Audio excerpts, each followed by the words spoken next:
Today, meron tayo ngayong Mazda BT50. Nag-install tayo ng 7862 Hypermodel na Optimus Android head unit. Then, ito yung front camera.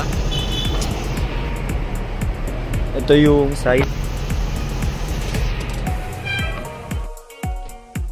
Ito yung Optimus 7862 Optimus Android head unit.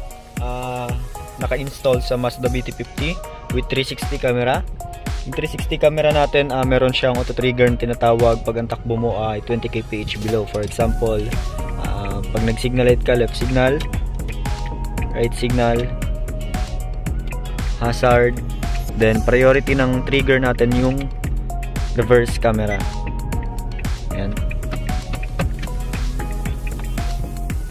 Then, connected din to sa steering wheel control, lahat gumagana. So, try natin mag-play kahit radio lang. Yan. Volume up, down. Yan. Next, previews. Yung mode working din. Ayan. Meron din tong recording, yung 360 camera nya.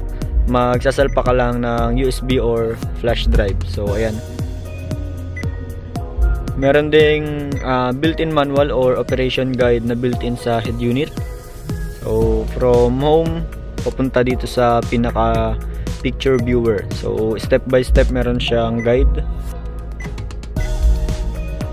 Meron din siyang Waze, Spotify, YouTube, Play Store, Google Maps, Chrome, Netflix. Then kung gusto mo mag-add ng iba't ibang application, pwede kang mag-download sa Google Play Store. Then meron din siyang Android Auto and Apple CarPlay wireless. Ayan. So via Bluetooth connection, ko-connect mo lang yung device mo dito. Yan. Pag nag-connect ka ng device, punta ka lang sa CarLink 2.0, then automatic na yan magpo-proceed sa Android Auto or CarPlay. Then 360 camera viewing, ayan, malinaw yan, ganyan yan kalinaw.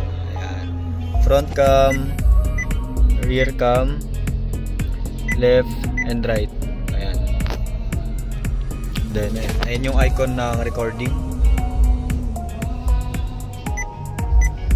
So yun lang, ito yung 7862 Hypermodel na Optimus Android head unit. Then Android Auto and Apple CarPlay wireless, 2K screen resolution na rin siya. Thank you.